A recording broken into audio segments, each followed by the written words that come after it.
The website, prisonmiraclewoman.com, shut down today without notice, to the frustration of zealots and collectors of prison attire worn by Jeannie Elmira Tiller, the killer rated a mystic after she supposedly levitated in her prison cell. Jeannie Tiller claims she killed a man for the revelation he was an evil thing. She brought an axe into his bedroom and chopped off his head while he was sleeping. Mabel Denise Watkins, the disgraced guard fired for selling Jeannie Tiller's prison clothes online, won the lottery jackpot yesterday, $40 million. "It's a miracle," exclaims Mabel Watkins. She says, since witnessing Jeannie Tiller rise into the air, the world has been open to her. "The world is open and I am free," Mabel Watkins says. She declares, "It is a shining world of miracles."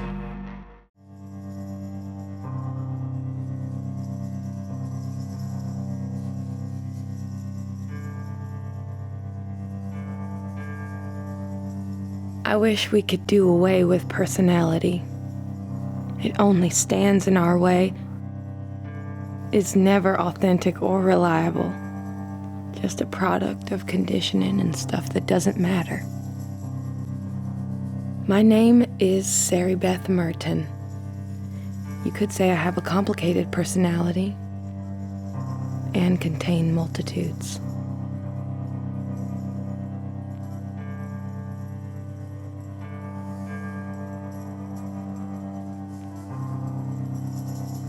I do not blame the drugs. We did them for escape. Jeannie and I didn't know how to live in our own skin, and getting high out here in the boonies, it didn't seem to matter. This is the middle of nowhere, and it bothered us. To be alive and have nobody know about it, handed over from birth into emptiness, it was toil. We got high, and we left our skin behind. We felt like two balloons rising up over a hill. It was beautiful. We were feral, unhaunted. So much of the time we were just feeling. But Jeannie, no matter what she put in her system, she could talk. I mean, speak in a convincing way. She would talk about the impossible being possible, invisible being visible, about mystery, about living outside the law. Jeannie's favorite story was strange, from some strange old history, about a girl who wanted to walk through the flowers all day and feel the sun.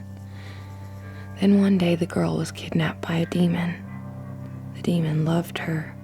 He took her to his castle beneath the earth, a place of shadows. Of course she was miserable there, no flowers or sunlight, only the demon and his demon things. But what the demon did, he turned half his castle into a garden. Those weren't real flowers in the garden, and that wasn't real sunlight, but the girl grew to love this place, even though it was artificial. She even grew to love the demon. Stockholm Syndrome is my guess. But the girl's mother, she was a goddess. And the demon, he was a god. So there was this great cosmic meeting, an arbitration to figure out where the girl belonged. And what got decided was she would stay half the year on the surface of the earth and half the year underneath.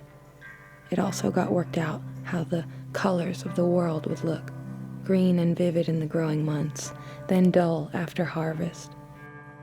Grief for the girl's absence.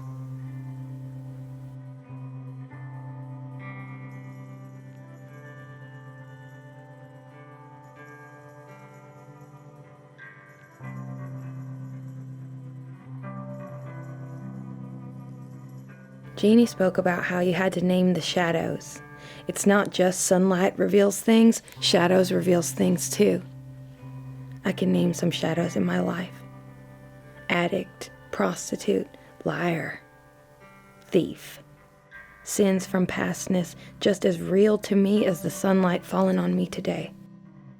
The air is changing. The hills are bright. It's nice to be out of jail. Nice to be open. It seemed we were always locked up in winter, Jeannie and I. Summers were good, summer nights. The days, not so much. Summer days could be hard because we had to work. My mother kept a garden that was a full acre. Ever work a garden that size? It's terrible. Always stooped over. It's hot. Tomato vines have nettles. But the food was good. All that fresh abundance. And I enjoyed tending to the animals. We talked together somehow. But everything a person had, you had to suffer for. It can be toil out here, real toil. Middle of nowhere, the sky could fall on you like a box and nobody would know. There you'd be, trapped and crying out. Anybody who comes along would just see a blank landscape and you not there. The way I'd cope with this feeling I could disappear was my hollering, just hollering out. I'd holler out, shriek, and no idea behind it. That kind of surprise during a drug buy or at the brothel Jeannie and I worked at for a time could really upset the balance of things. The guards in the joint would really get pissed. Hey, quit that hollering out! But since I've been out, I haven't hollered once. Jeannie stayed with my family for a little while before our troubles started. But she never worked in the garden or tended the animals. She just refused. My dad would say, if you're going to stay here, then you're going to have to work. And finally, he'd drive her out of bed. Then she started sleeping naked, so he couldn't touch her. That made him upset. But he worked in town, so all he could do was give up trying to rouse her and go to work. My dad thought that not to drink meant putting up troubled people in our home. People like Jeannie. Most of them robbed us. Jeannie did too. I think Daddy finally figured out that people stealing from his family was not the service he was put on earth to do. My mom is a prayerful person who bears things and complains. She'd go on and on about Jeannie. How disrespectful, that girl. Every once in a while, I get that old feeling again, like the sky might fall on me like a box. But mostly I'm fine on my own. I have the animals to talk to, and a wide variety of growing things. And I have my fond memories of Jeannie. Things weren't always about theft and cosmic mysteries. We grew up together, country girls. We had good times, going to fairs and rodeos. We stood out to people. Those feral girls, they would say. And I remember a night Jeannie looked so quizzical and pretty. She just bought a new red top, and we were going to a party. But she did something else instead. That's the night she killed Oral. My name is Dodge Pendally. I arrested Jenny Tiller. A few hours after Oral Bannon was killed, I found a down fence off a farm to market road. I followed the automobile tracks to an unused field and through a couple more down fences to a wooded area. There I found an older model VW of the type reported stolen by our suspect, Miss Tiller. The car was rung up on a little creek. I had a sense she made her way back to the road. Stronger than that, really. I had a picture of her in my mind, standing on the road alone. The choice was to follow the creek or follow my hunch. I've been at this a while, so I went with my hunch. Then I saw movement in the undergrowth. I called out, "Are you Jenny Tiller?" And she said, "Yes, I am." She also said she had a pistol. I said, Jenny, I don't want to get shot. And she said, I don't want you to catch me. And I said, girl, how you ran up on that creek? You caught yourself.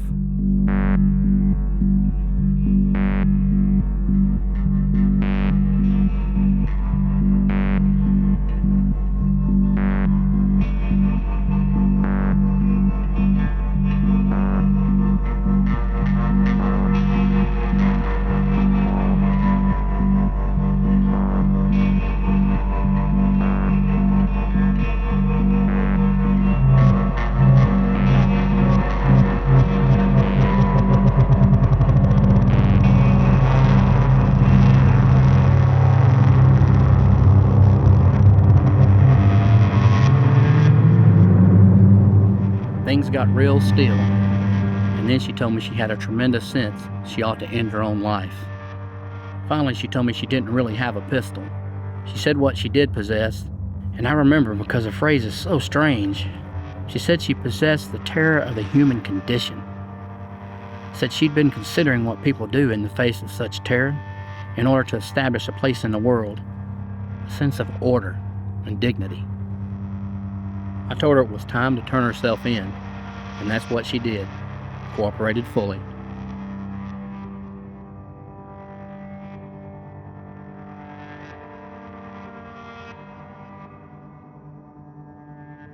Before catching Jenny, I was inside Oral Bannon's duplex. Jenny somehow got out before the raid and stole the neighbor's car. I can tell you there wasn't a breath of healthy air in the whole place, a real drug den.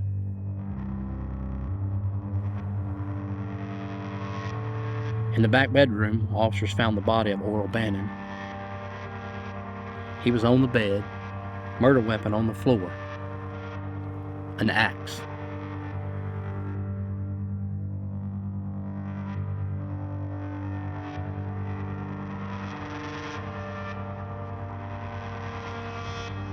Jenny had swung the axe into his chest and then cut off his head.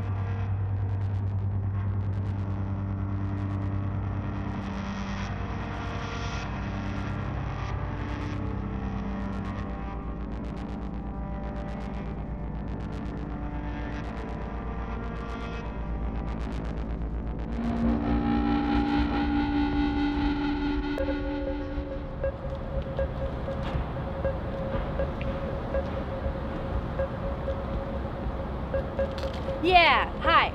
I need to check on a purchase I made. The website was prisonmiraclewoman.com. I'm not sure if that's the business. That's just the name of the website. Uh-huh. The purchase was for $59.99. I made that on the 15th. prisonmiraclewoman.com. So, here's the thing. I made this purchase and now the website's down. It's just gone. It just vanished. So I need you to check and see if the items got shipped. I know you're just the credit card company. I can't call the vendor. The website just went down. I told you that. They were flip-flops. Worn by Jeannie Tiller, the woman who chopped up evil and received a miracle. Flip-flops, like on your feet. They were worn by the woman and she received a miracle. No, not the holy ones. Those got sold for a mint. But these do have a certificate.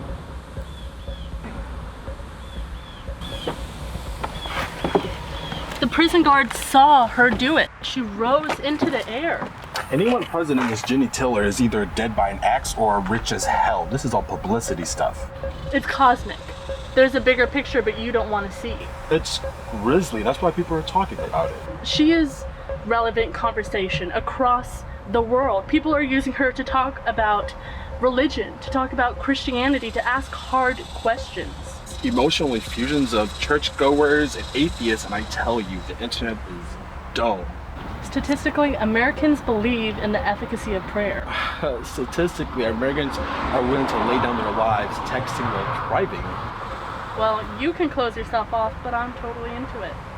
This woman is one of the great religious mysteries. She's glory and gore, like something out of the Middle Ages. What? Not me.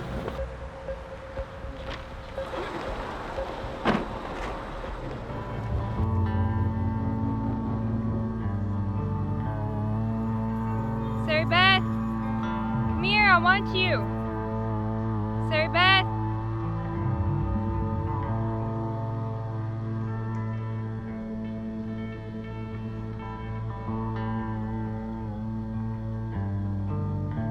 In the matter of acts versus attitude of heavenly guidance, I think it's all luck. There needn't be this tremendous difference between nature, where the wild things are, and the human mind. We're products of nature, after all. The ability to make symbols, analogies, metaphors, it's all a great gift. Nature's gift. And like anything else in nature, how long we live, what we accomplish, whether we procreate or reach a bitter end, it will all come down to luck. Luck is all.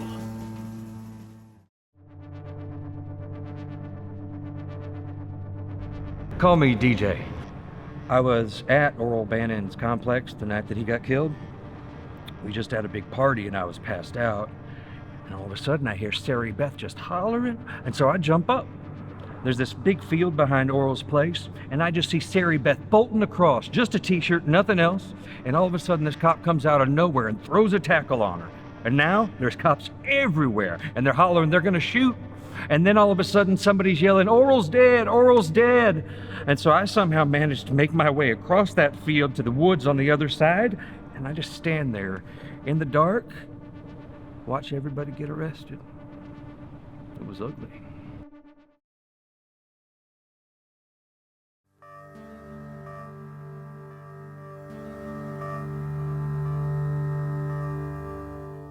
I jumped through all the necessary hoops to interview Jeannie Tiller. But the day before our talk, she marked the walls of her cell with graffiti and got in trouble with her guards. As a punishment, our interview was canceled. It later got back to me what the graffiti said. Its source is language written on the Temple of Apollo at Delphi. Very showy. I knew this graffiti business was a stunt. Nevertheless, it showed an impressive theatrical insight on Jeannie's part. The subject near, but not revealed. An absent form of presence.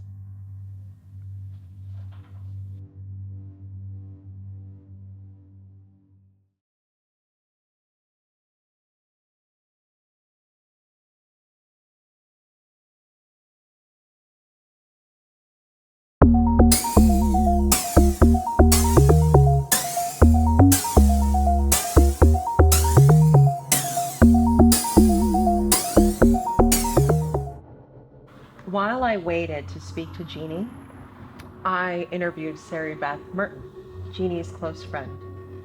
They had this brave relationship right from the start. It was Jeannie who recognized that in order to have true honesty, that they should have forgiveness. So they confessed to everything, admitted to every curiosity, every desire, anonymous sex, anal sex, killing a rival with a stone. One of them killed somebody with a stone? Thought about killing a rival with a stone.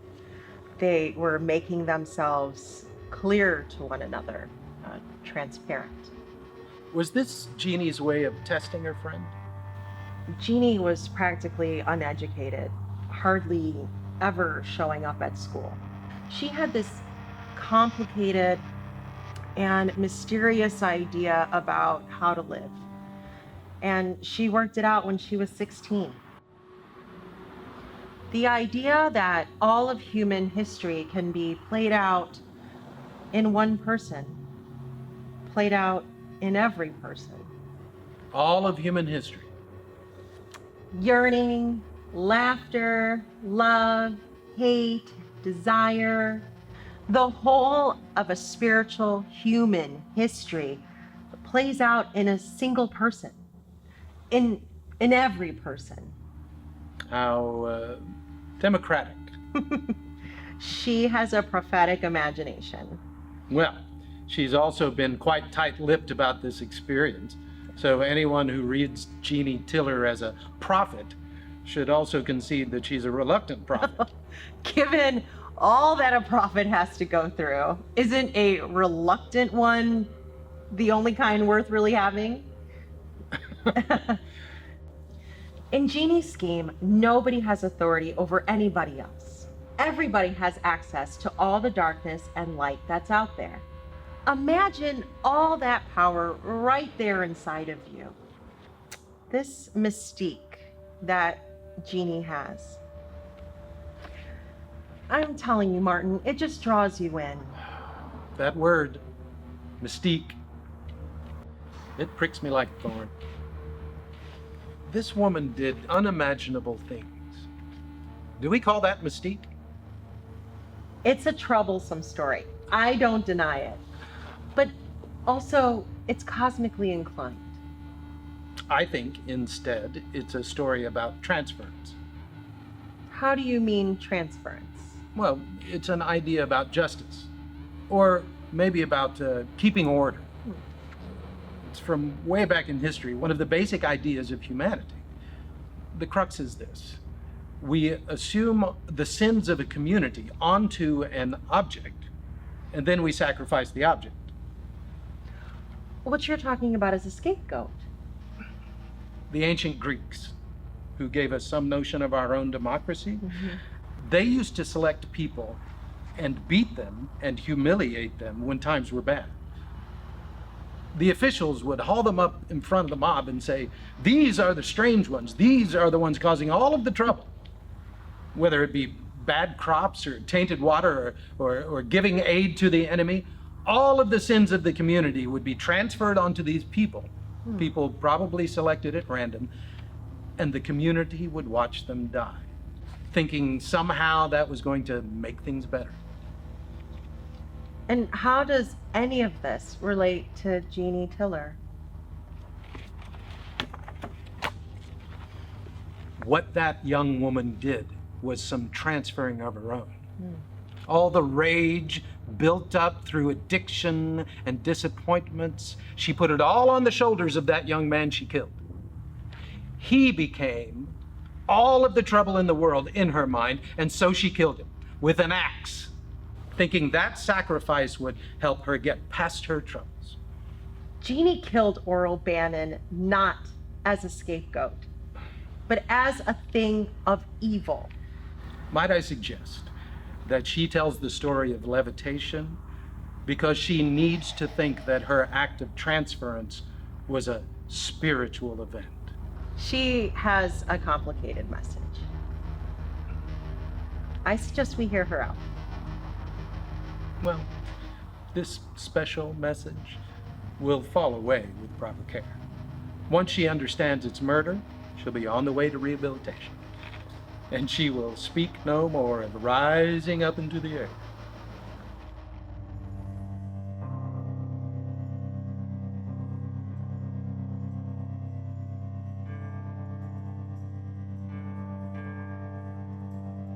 Sarah Beth, come here, I want you. I'm here. I want to tell you what I've been working on. Okay? A way for us to be careful. Careful in what we say. We have to take care of each other and not be tricked. Do you know who it is we're on watch for? Who that would trick us? Well, could be lots of people. Yes, but who specifically? Thieves? Yes. And police. Yes, specifically police. Okay. With thieves, it doesn't matter how you win. Swing anything accessible, squash them with it, be horrible. But with cops, all we have is language. What we say can be used against us. That's right. And the cops, they're cunning. They know that if they have 2 people in custody, suspects in common with the same crime, one is gonna sing to protect herself, get the better deal. That's what's called prisoner's dilemma. What do you mean? Here's what I've been working on, an exercise. You don't trust me! I do trust you. Between you and me, we know what's beautiful. Remember we took Gibran's poems out of the library? We vowed we'd never return that book. We trusted we'd always find something beautiful when we dipped into Gibran. I trust you like Gibran. We don't dip into Gibran anymore. We will again. There are so many possibilities for us, but I need you to listen to me. Okay? So what I've been working on is this little game with words. This is a game that's going to protect our freedom. I'm going to tell you the rules. Are you ready? Okay. When I say a word like home, I want you to think to yourself, and be careful, I want you to think of just the word home. I don't want you to get nostalgic. I don't like to think about home. I like to think about leaving. You and me, going far away from home. Yes, but I think of you and me, and that's my home. That's really nice. So, we're good? Almost. Listen, cops have a way of speaking. They're cunning. They make a bad atmosphere with words. Once they get you trapped in all that smoke, you start to come up with all sorts of associations and say things you never meant to say. You understand? It's a confusion that they make with language. Right. But about that image, home, the image of me within you, that's private. Keep it safe deep within your heart. Yeah, of course. But the word, home, that's a separate thing. It's distinct. A word is just a word and not the image. Home is just a word. It's not the image. A word is just a sound or scribble on paper. An image is inside your heart. Do you understand? I think so. Listen, you're in the room with a cop. He says, "Don't you want to go home, Sari Beth? Don't you just want to say what's troubling you so you can go home now?" That's the cop trying to coax you. He's trying to get you to be nostalgic, trying to get a look inside your heart. Resist that. Don't let him use a word to trespass where it's safe. Let the word be an empty door. What's inside stays hidden. They'll create a bad atmosphere, these cops. But their words won't open any doors. That's right. That's right, Sari Beth. That's real good. Now, I want you to listen to this next part. It's very tricky. Listen to these words. You, me, and I.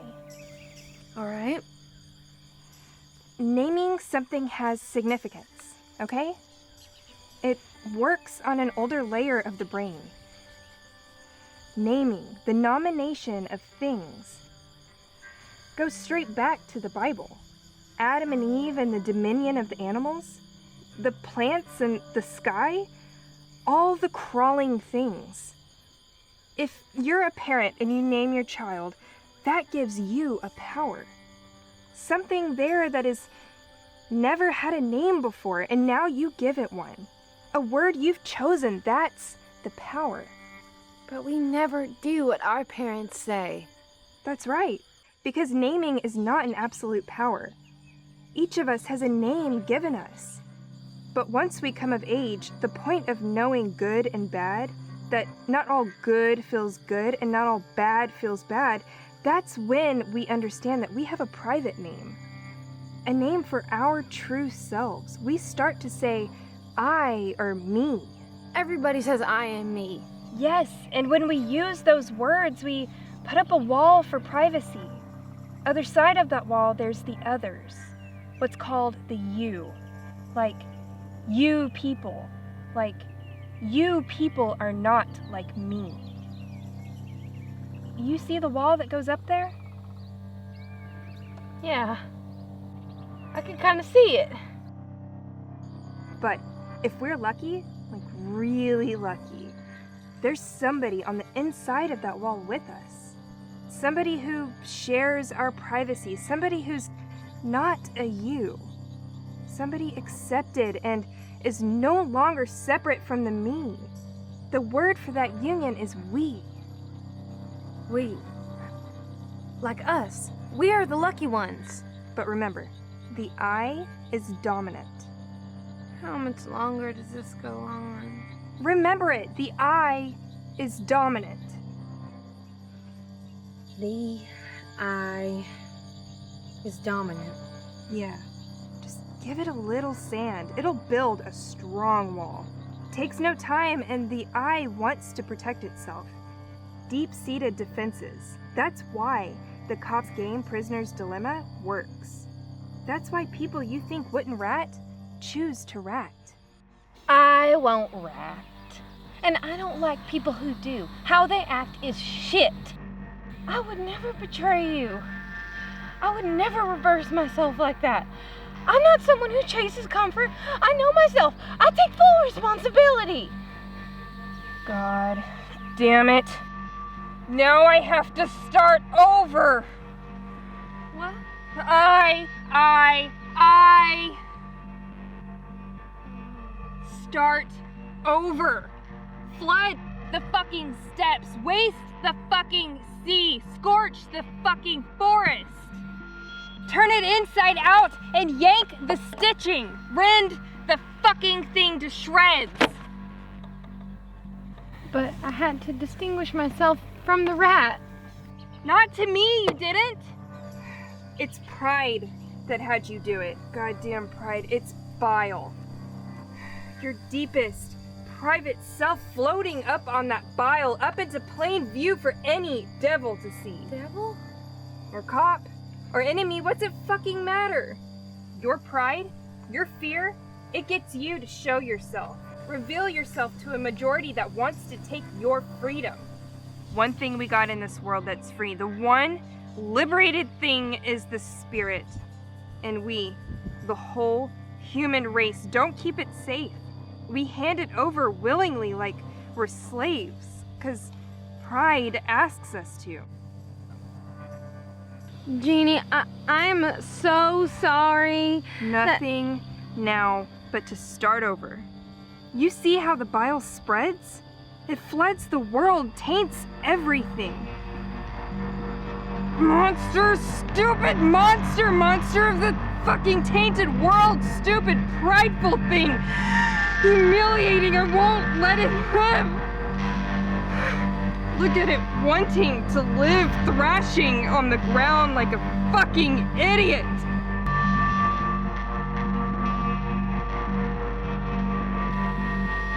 Take it back. What? Is that me?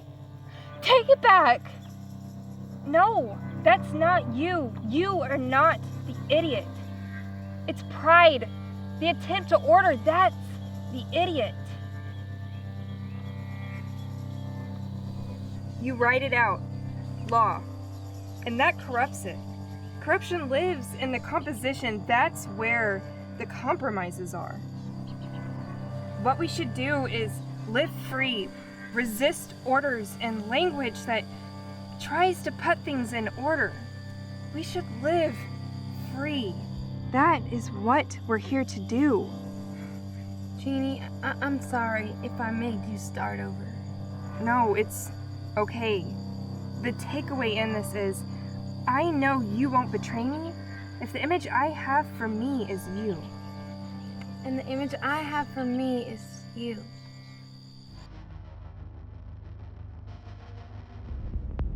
And yet it isn't necessary that in order for one to embrace the fundamentals of love in sacred writings, one must also be willing to allow for intolerance and violence that often occurs in the name of a religious principle. I'm impatient for the great divorce. I'm ready to wade into complexity. We must remove hatefulness and violence from religious faith.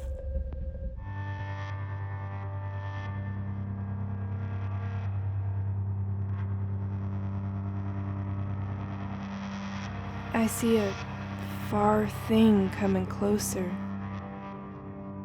A revelation. We have to find a way to live until the revelation comes. Okay, but how do we support ourselves?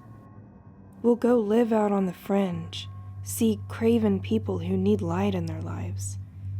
That's where we'll find the revelation. Wherever you go, I will go.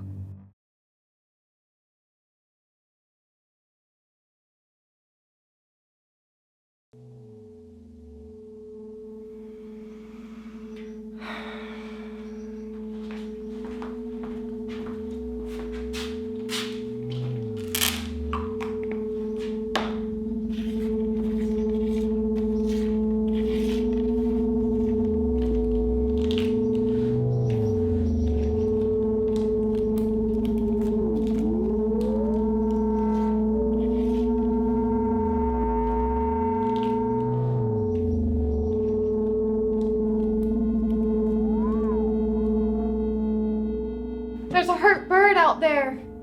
It's dragging one side. This is it. This is the motorcycle. This is the thing I want. Oh, yeah, Oral? Well, get the fuck over here and have a look at it. It's a fine thing, Oral. You think so? It's in black and white, Oral. I can't hardly see it none. You got no vision at all, Dickie. Sorry, I am. I trust you to know a fine thing, Oral, truly. Mm-hmm. Everybody, listen up. This is the thing I want. So everybody is going to pay me exactly what you owe me.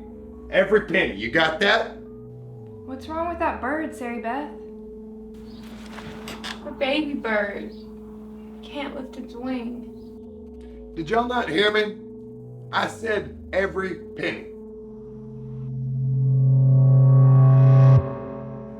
Suffering mother! Where's Jeannie?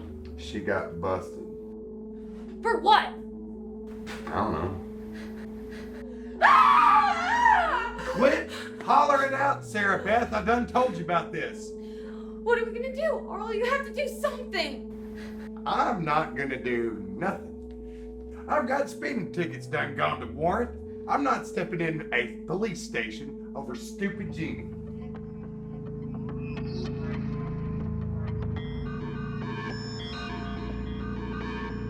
Jeannie's been gone a long time. She was stupid.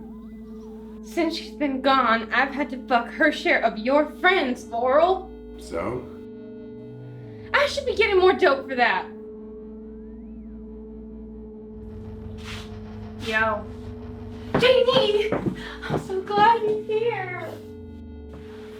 Had you in there for quite a while, huh, girl? Yeah, now serve me up. Yes, ma'am.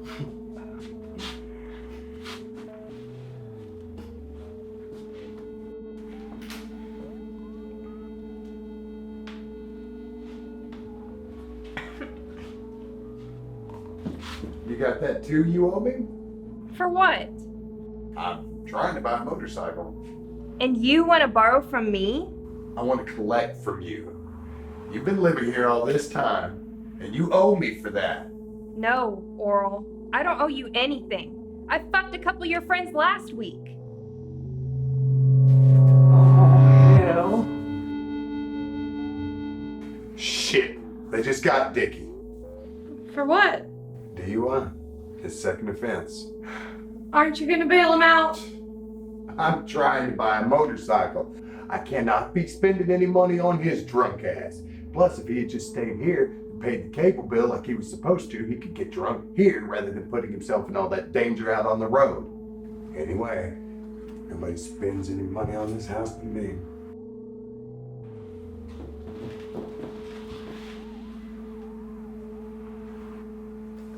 Jeannie, remember that bird I told you about? Oral never mows the yard. It's probably still out there. You go mow the fucking yard. Hey, everybody. Oh, Dickie's back. Hey, man. You got my tube? About that bird, Sarah Beth. Is it shining? Suffering mother! I'm busted.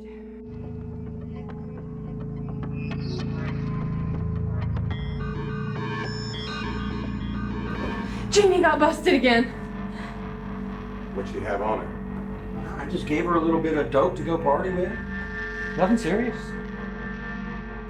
We was in the parking lot of the Mustang and these guys was flirting with us. Then this one guy was drunk, he pulled out a knife, then Jeannie hit him with a bottle, and all the cops, you would have thought it was a raid. Be careful if you go to the Mustang. I think they got it under surveillance. Why do you and Jeannie even go to the Mustang? You ain't even got IDs to get in. Hell, they know you're just teenagers. They know you're just teenagers. The parking lot's always full and the girl can have a real fun there. You could sit in some really nice trucks. I tell y'all what though, that parking lot at the Mustang is gonna burn whenever I peel my chopper out there. Whoa, whoa! The sound alone's gonna break some windows. A chopper now? You can't even afford a motorcycle and you've been saving forever. 'Cause you owe me so much money, goddammit!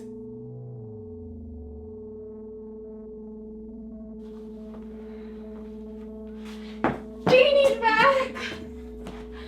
Shit, girl. I didn't think you were ever coming out. I got a tooth pulled. It was fucking rotten, just rotting inside my mouth. Uncle Sam paid to have that tooth pulled. Hard-earned tax dollars out the window because you're a skank that won't brush. Taxes? You're an idiot, Oral. Any moment the cops are gonna come busting in through that door and serve a warrant on you because you won't get your ass off that couch and pay your goddamn speeding tickets. You know, you're awful uppity when you're on dope, which you owe me money for, goddammit. Listen to what I've been thinking about. The root of the tooth goes into the jaw, part of the whole system of the body. Dental toxins, they link that to cancer.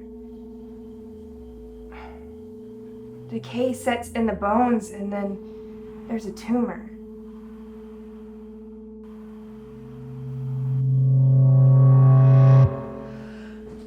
Oh no!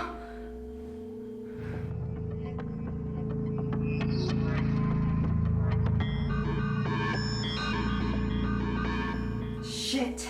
Where's Sarah Beth? Got pinched. What? She's never got pinched before. Pop that cherry, blood will roll. Dickie, this is your fault. Me? I just gave her a little dope to go party with. You're pathetic, Dickie. Hey, you call me Rico or DJ? No, Dickie. Dickie Jerome. Dickie Oh, Jerome. I will Dickie hit a woman. Jerome. I will Dickie not Jerome. shy away Dickie from it. Jerome. Dickie I Jerome. didn't use like hitting a hardened criminal. Dickie Jerome. Dickie Jerome. Dickie Enough! The two of you. Jeannie, where is my tube? Still, Oral? All this time and you still want that motorcycle? This is no cheap bike, Jeannie. This is the thing I want. It might take everything I have, but I want it. Which is why the rest of you might as well pay me what you owe. You sit your ass on that oral-encrusted sofa all day long in those jeans you never take off, just getting filthier and greasier. And that piece of shit jalopy you got outside going to rust by the curb?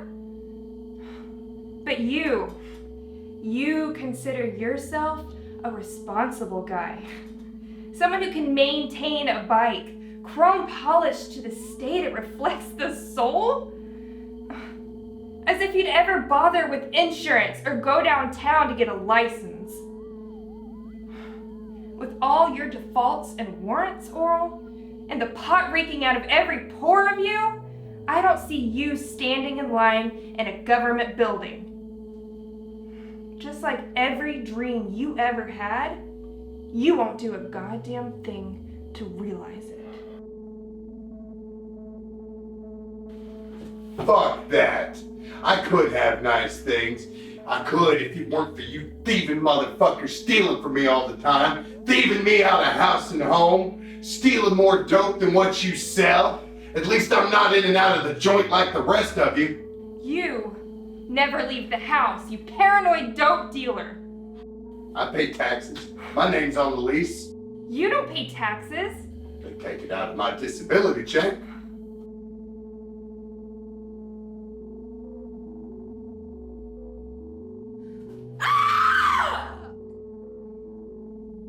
Who is that hollering out? Sarah Beth, welcome back. I worry about my lost tooth. Do I look trailer park? No, it's at the back. You cannot tell. I worry about dental toxins. Oh no. Please. Oh shit. They busted Dickie again. He's soft. I don't think he's cut out for what they've got for him in jail. I wonder if what we say, a word across the tooth, sends some sort of impulse to the jaw. The jaw is heavy with pointless language. Language that we don't really feel but just keeps generating. The vibrations of all those words just running through our skeletons. There's an energy, you know, in what we say. And decay, too. From the sugary grit of pointless language. Yeah. Fuck that. All the sharp and rugged words like fuck, just knuckled and hard with the hate that we have for saying things to one another, wishing we could be understood without having to say anything at all. And the knuckled words rolling over our teeth and the vibrations, everything has an energy. I've been horrible. I've been to jail. I curled up and tried to disappear. But I'm still here, and I haven't woken up. Oh God, I need something more. Decay seeps through the root unnoticed. We waste so much of our substance.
fuck out of here. What is it?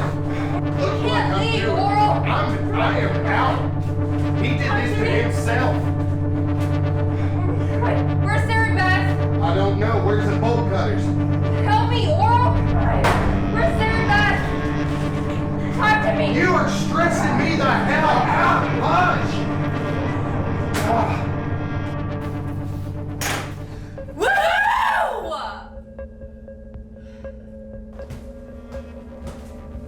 I'm a prairie fire. I'm gonna go get the bolt cutters.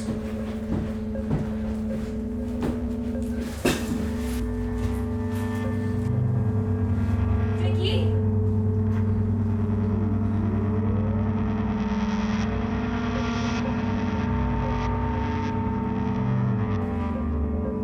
Don't touch him. Stop touching him. Sarah Beth? Sarah Beth? I'm a prairie fire! Sarah Beth. Sarah Beth. Come home to me. Sarah Beth, come home. Fire on the horizon! Guns going off! Guns going off! Guns going off! Guns going off! Don't touch him!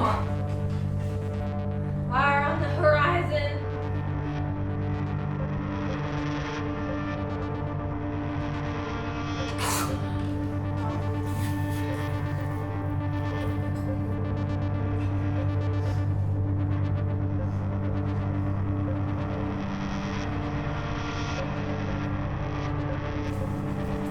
Guns going off! Guns going off!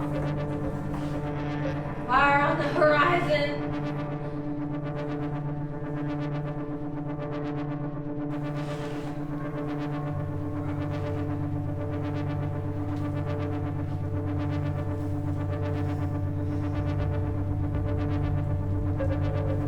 Guns going off.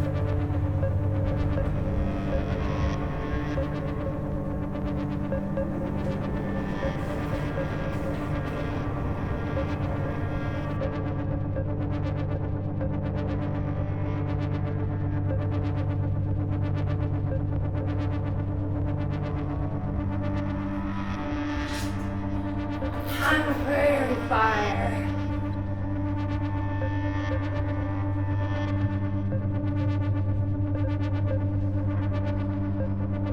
I'm a prairie fire.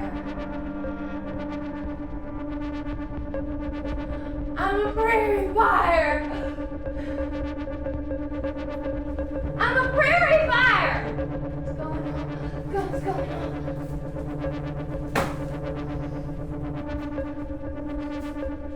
Woo!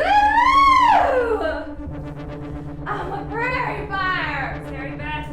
I'm a prairie fire! Sarah Beth, we need to get I'm a prairie fire! I'm a prairie fire! I'm a prairie fire! I'm a prairie fire! Sarah Beth, stop!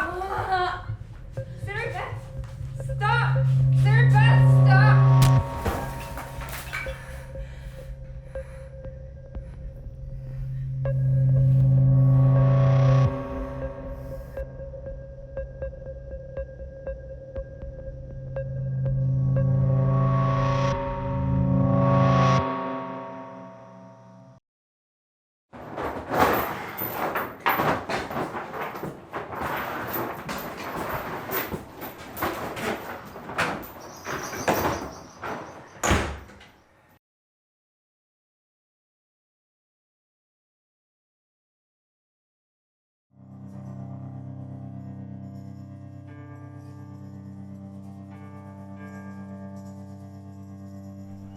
Life has gotten so unpleasant that I have to stop and think about it.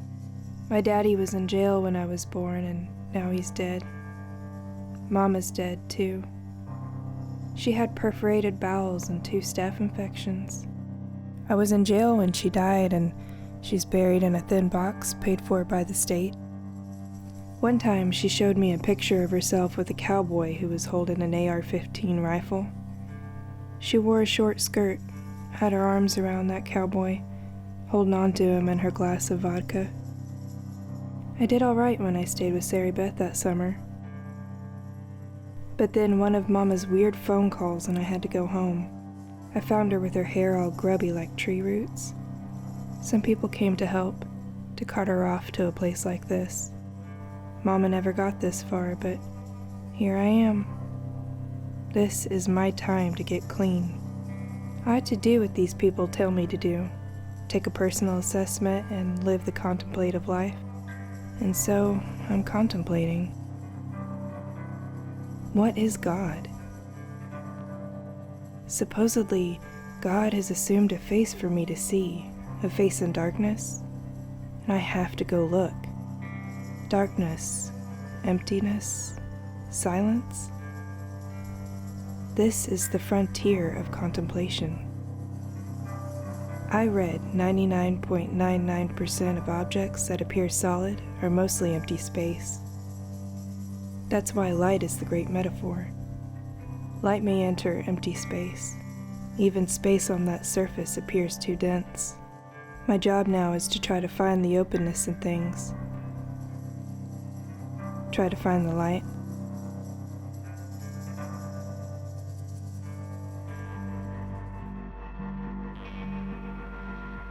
She claims, this certain young woman, and she sure does like to make claims, don't she? She claims she had a dream that would not go away, an all-day visible dream. And the dream revealed a man as an evil thing. This man was her man, in the impolite or street sense of that word. Her man, a hookup for drugs. Her man, the one that shopped her across all categories of sexual congress. This man, her pusher. This man, her pimp. A man she chose to live with. Man of trouble, no doubt, but a man she chose. Some will tell you this certain woman is a feminine aspect of God, an apparatus of God's judgment. She and her acts. And that what she represents is a far call back to a feminine deity out of ancient Greece and Rome. And I ask you, is this sacred thinking? Does this pass for sacred thinking? Are we to anticipate leaves sprouting on her body as some new symbol of renewal? Does God have feminine aspects? Now, God is everything, yes, and most of all, God is mystery. But my relationship is with Jesus. Jesus was a man. He was carried in the womb of a very surrendered and pure mother, a human mother, created inside the womb by the masculine sense of God that is all-powerful, the Creator.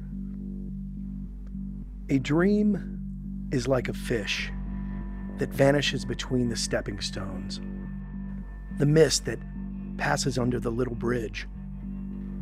This certain woman invested the entirety of her soul on a dream she had, and the truth of it is awful.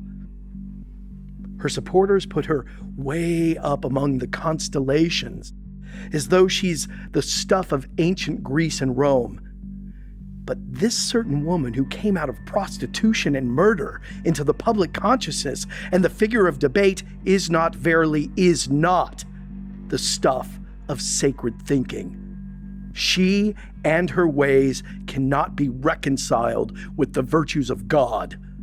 God, our Father. Amen and amen.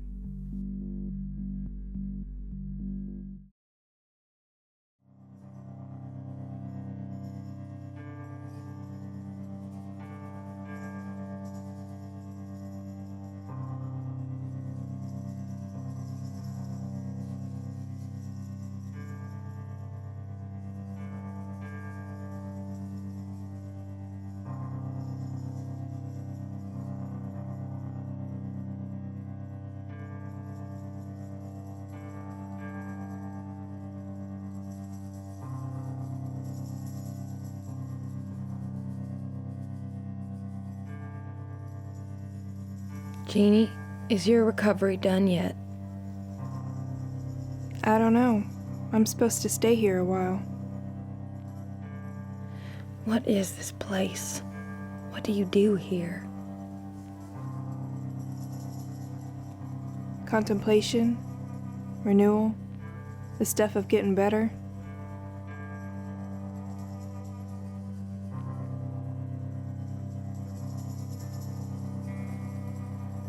You got to come home. Why? Oral had an accident. He wrecked his motorcycle. It's bad. How bad? He might lose his leg. Where is he? That's the thing. They're releasing him from the hospital. There's nobody to take care of him. What about you and Dickie? Jeannie, we can't. We just can't. Okay, I'll go. That's beautiful, Jeannie. Thank you.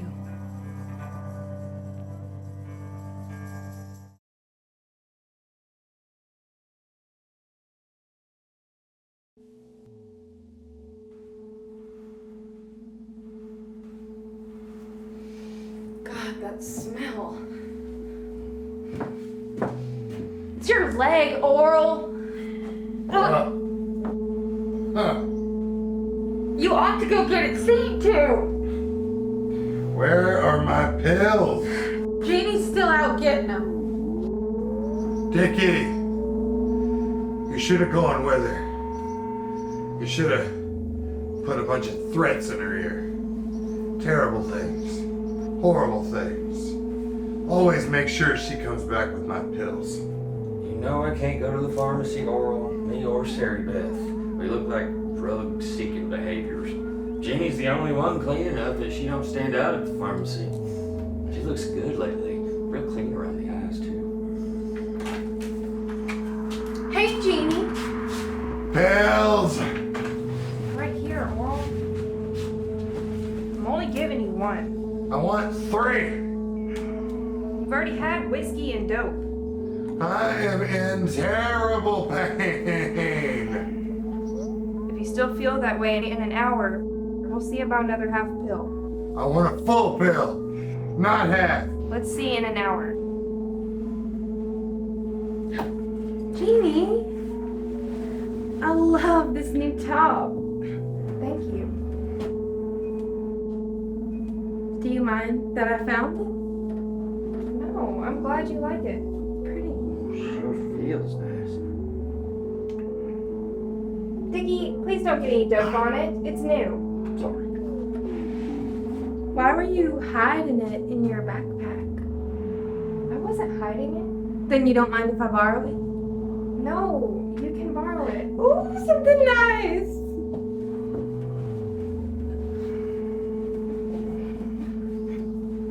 That leg smells real bad, Oral. You need to go to the doctor. Get it clean. It's clean enough. That's not the smell of the healing thing, Oral. Keep it clean. Don't touch me. Oh, Jeannie. Can I use this razor? That's a woman's razor, Dickie. Oh, it's all right. My beard's real light. Just keep it, Dickie. All right, thanks. Don't let him have your razor if you don't want him to have it. Don't let me borrow this if you don't want me to borrow it. Just be fucking honest. I am honest. It's okay. You don't have to lord it over us. Being clean, having all these nice, beautiful things. I'm not lording. I just got a little job at the grocery, that's all. We're not totally fucking helpless here. We're not your fucking charity. You're here because you owe Oral. You're here for what you owe. He gave you a place to stay, Jeannie, true enough. And you ain't paid him yet for what you owe him, at least to hear him tell it. And it's like Sarah Beth said, there's no cause for you to feel or be that you're any better than us. You're just here to pay back what you owe. I am not lording, and I am no better than anyone else. God, he reeks. Something's not right. Don't. It's the first time he's been quiet in days. It smells so bad. He needs to go to the doctor. He won't go. Well, he's asleep. Maybe we can pick him up and carry him out. Passed out like that, he might not fight back. I can't go to the hospital, Janie. Me or Sarah Beth. They'll suspect us of something. You give him his pills regular, plus the ones he sneaks. That ought to take care of him. He only takes the ones that get him stoned, not the ones that fight infection. That decay, it smells really bad. Oh shit. Oh shit, he's turning blue. Oh fuck! Oral! Wake up! Wake up, Oral! Oh fuck! Oral! Oral, wake up! Oral! Oral, wake up! What the fuck are you doing? We can't be here when the cops get here! Do what you came for him, Jeannie. I can't take him to the bus! What the fuck? Wake up, Oral! Oral, wake up!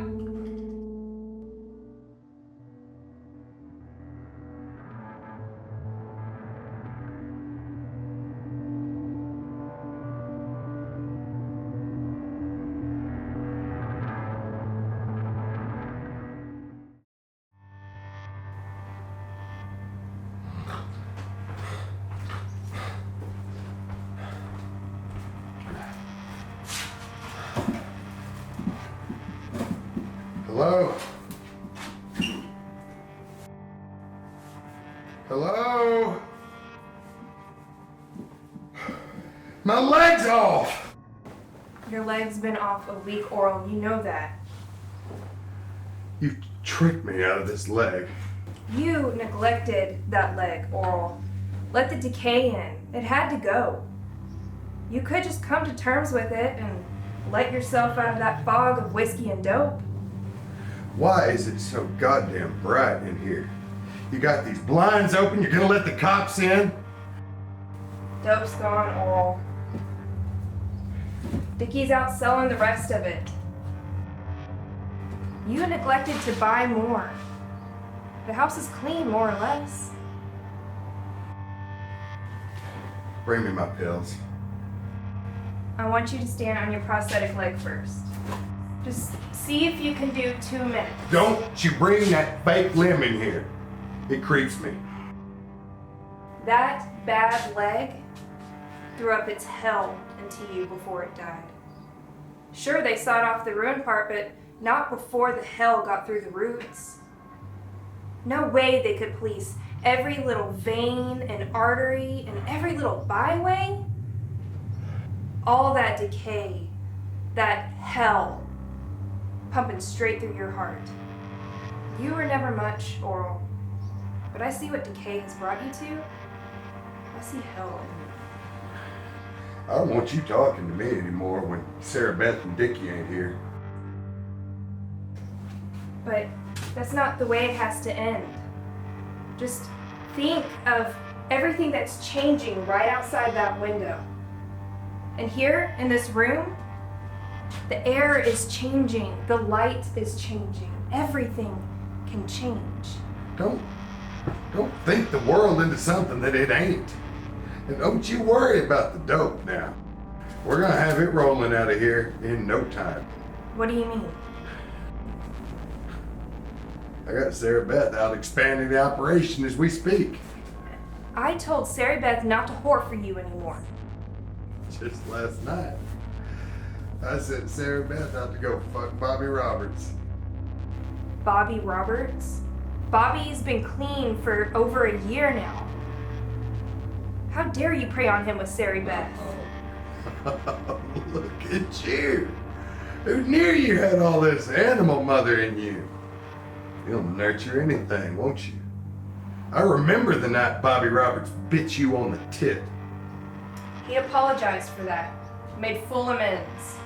I don't want you turning out any more dope to Bobby. I have no claim over anything that man does. All I did was send Sarah Beth to go snort a line of meth off his ass.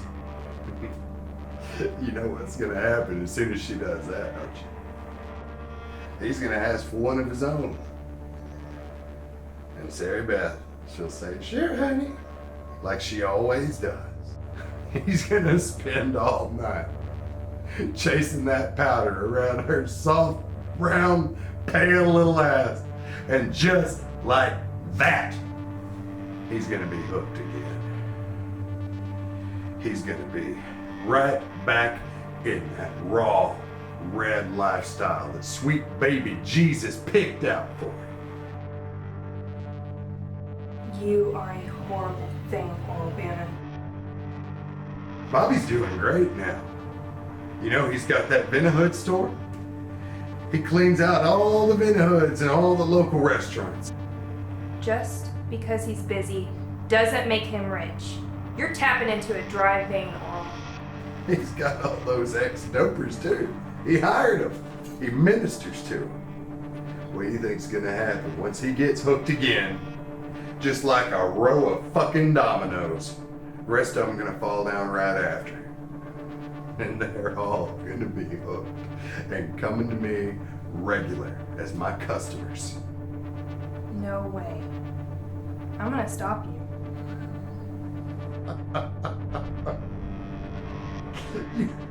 You can't stop this. It's got nothing to do with you. It's got nothing to do with me. Or even Sarah Beth. It comes down to the willpower of one man. And that's Bobby Roberts. And what he wants to feel. Or doesn't want to feel. You can't disguise the wrong in this, Oral. Oh, I see it. I see it plain. He's gonna borrow against his business and come in with me on a deal for a monster amount of dough. He's gonna owe so much on credit. And once he and his boys take to chasing that high again, he's gonna borrow so much on credit, I won't even have to make him a partner anymore. I might even end up with his Vinahood store, or whatever's left of it. I'll sell that, get me a stash of my own. That'll be all profit, no partner. You see what you can arrange off the free will of one man? I will stop you, Oral. So help me. You have no power and no say over me. You don't sound like thunder to me, Oral. Dwelling in the dank indoors? Fattening up on the shitty sofa? Down to one leg? Until you pay me what you owe, you were to clean my house and not say another word. I did not come here to be your maid, but to bring you news, Oral. You're a vessel. We are all vessels wrapped in human skin. Sure, we'll know storms at sea and darkness, but that's no reason to think the earth was no good. In the end, when we can sail no more, the point is to come out of the vessel changed, not ruined. Quit talking so fucking crazy all the time. I can't tell if you're ever even really here anymore or if you just lost your goddamn mind. I'm really here, Oral. And meanwhile, I have real problems. I'm trying to make ends meet. And in case you haven't noticed, my leg's off. You neglected yourself and could have died. Oh, well, ain't it just a cock-sucking rose that I'm still alive? Now I have the privilege to hobble through the rest of my life, selling dope, pulling people like Bobby Roberts off the path. You think this is the life I wanted for myself? You think greed brings this kind of life about? I don't have anything put back. I don't have any fucking savings account. What I've got are thieves living with me. Don't even get me started on you, you fucking interloper. I put up with you. I put up with all of this shit because I am trapped. I got a felony whenever I was 20 years old. No GED. My whole life. It's been some kind of cage or another. And now I have pieces falling off of me. You are not trapped. I tried to make this all be over. Too many pills in one end, rotting away at the other. And you of all fucking people, brought me back.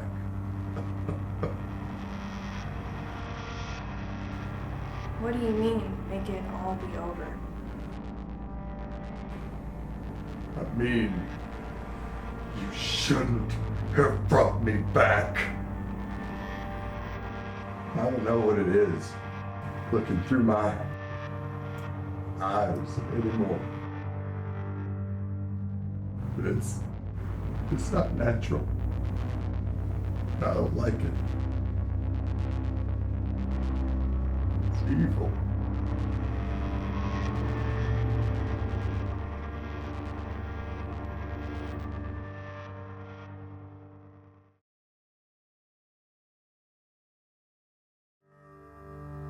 Prophetic action is preservative in that it tries to keep alive certain elements of a tradition bequeathed to us from the past, and revolutionary in that it attempts to project a vision and inspire. I was trying to take a nap, Jeannie. The sun is so bright today, I had to escape from it in a dream. I need to tell you something. Why is that sheet there? Listen. You hear that sound from Oral? Of course.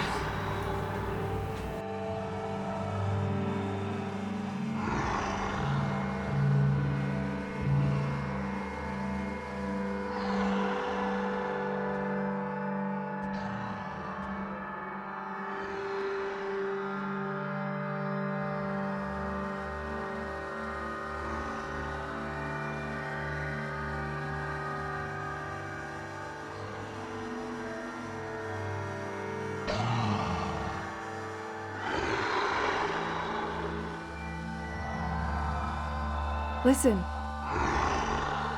Do you hear that sound coming from Oral? Of course.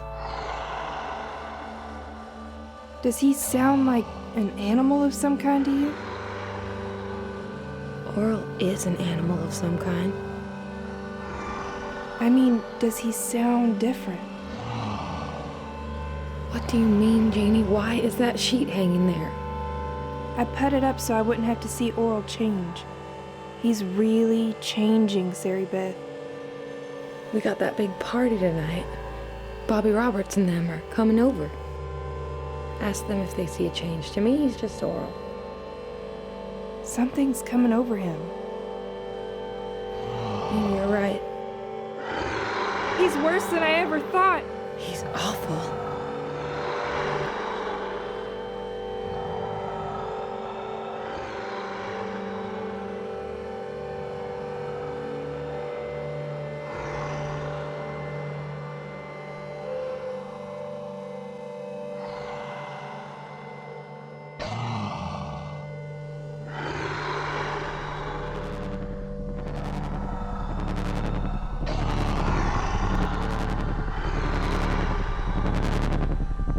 He looks evil, Jeannie. What are we going to do? Jeannie, tell me. What are we going to do?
sat through one sermon my whole life.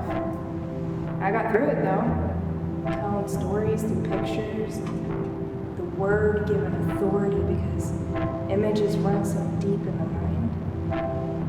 Elemental pictures like feeding people, washing wounds, protecting children, and all that surrounded by music and people up and down and prayer. Stuff that makes people receptive to what you have to say.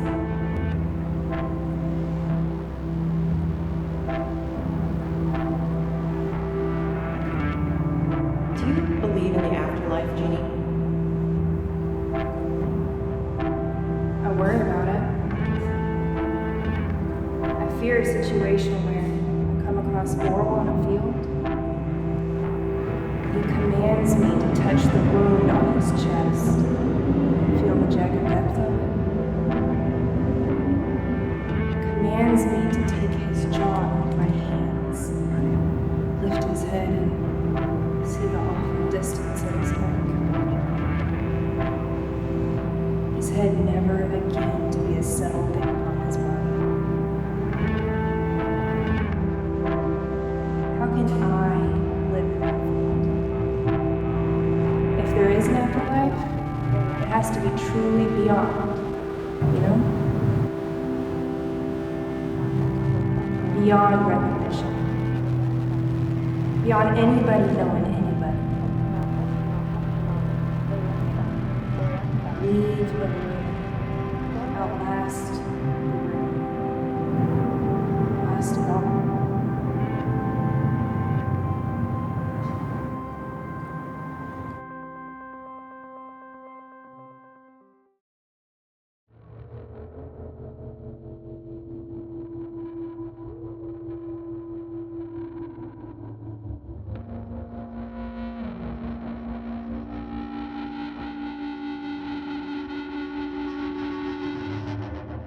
Jeannie Tiller died in prison.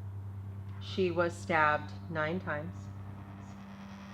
Authorities suspect the Cult of Mary, a prison gang, but nobody's coming forward. It's a tragic story. The first cut was her thigh. That was the fatal wound.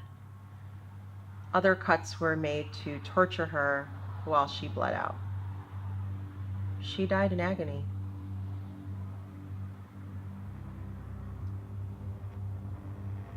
We'll be right back.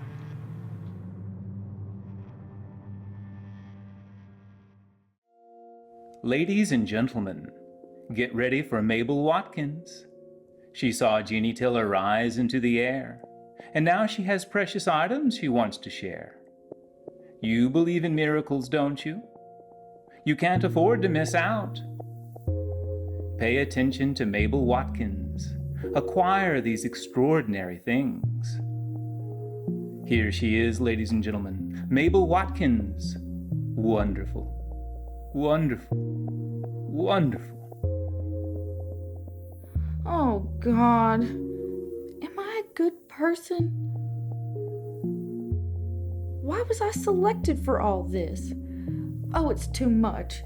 It's like I was hit by lightning. Twice. I was a timid person who never did complain. I made mayonnaise from scratch. That was my only hobby. I'd come home from work and put my hands in mayonnaise. When Mama lost a foot to sugar, my hobby saw me through the guilt. When my cat, Cornelius, Corny Cat, caught leukemia and lost an eye, making mayonnaise carried me through my grief. I was never a prayerful person. I was afraid of the Sunday school God, beardy and old and full of thunder. I just tried to live a real quiet life. I wasn't noisy like the other corrections officers. I was so scared every day at work, just doing my best to get by. Any light I had in me was simple light. Then my light got combined with Jeannie Tiller's. Too much light. It is a shining world of miracles, and I feel trapped. I'm trying so hard to keep myself together. The world is a commercial enterprise, That's what my producer says. I'm just trying to fit in and get along. I saw something amazing, and I wondered, am I okay? And then I got all that money, like I was struck by lightning, twice. Is it possible I can be okay? Do I deserve this life? Wonderful, ladies and gentlemen. Just wonderful. You too can be present to a miracle. Order one of these precious things. Put yourself in the warm light that shines down on Mabel Watkins.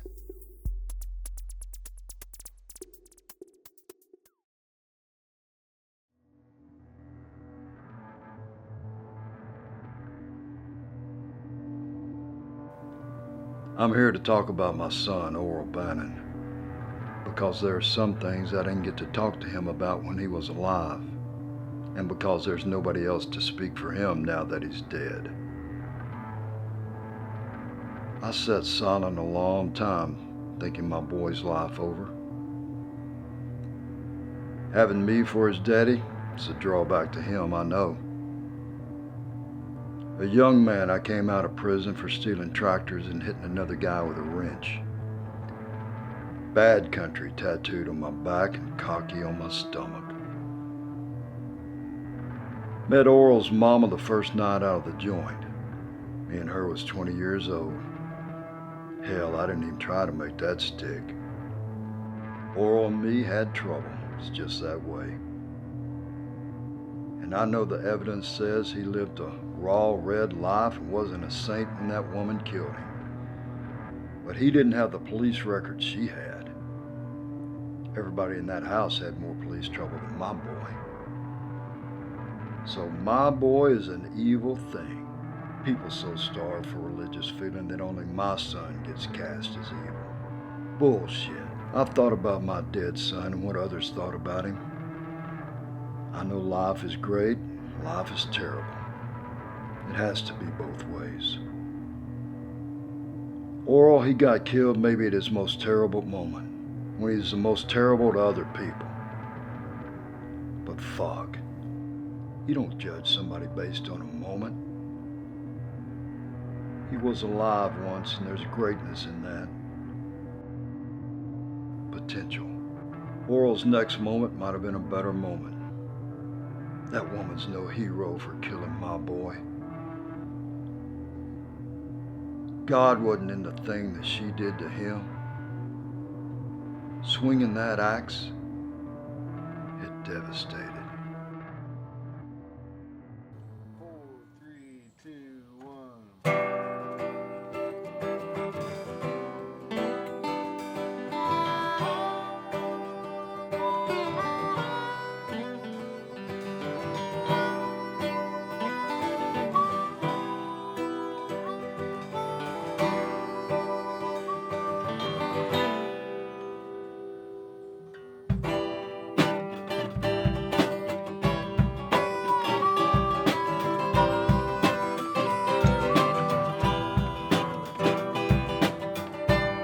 No begging the miracle when the miracle's made. If it questions your faith, you can take it in trade. You invest in the thing, lift your feet off the ground. When you grab for that heaven you'd lost but now found. If it's what you feel, it's real. If it's what you feel.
Trouble on my hands, trouble in my mind.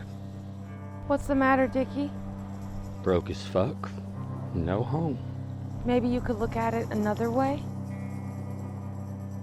The world is damned the world over.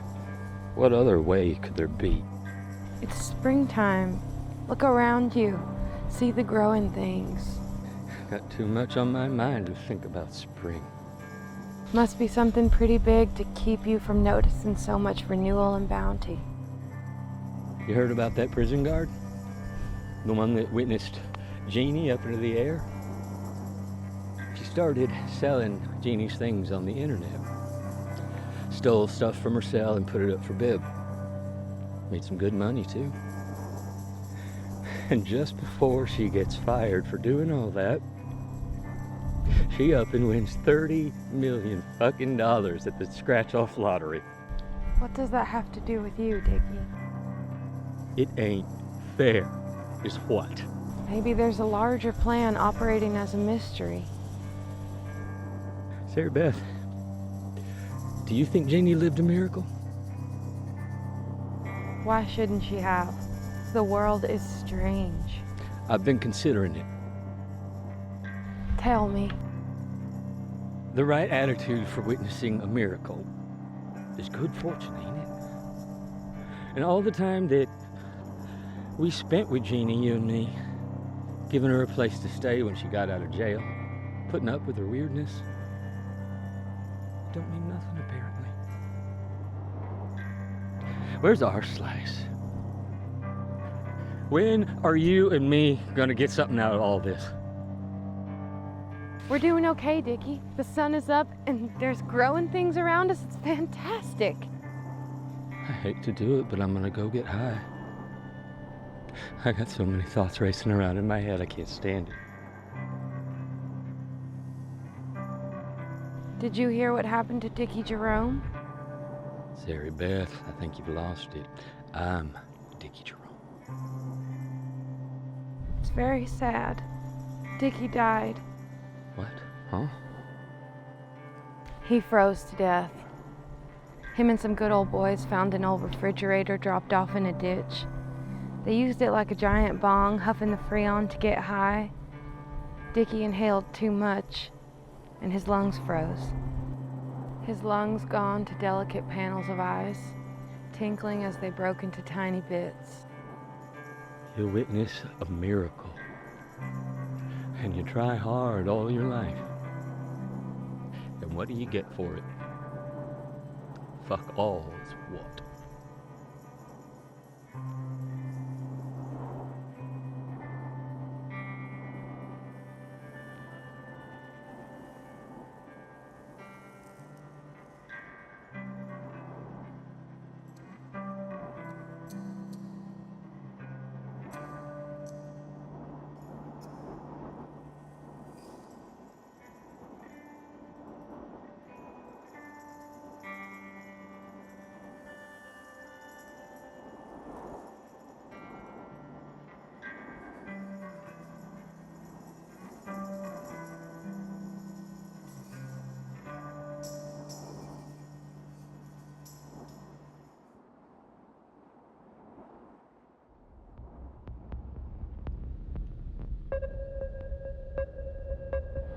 This is a very important purchase I made. Do you not understand that? This is so important. I purchase items of faith. Assurance! I need some assurance. Assurance is all I need.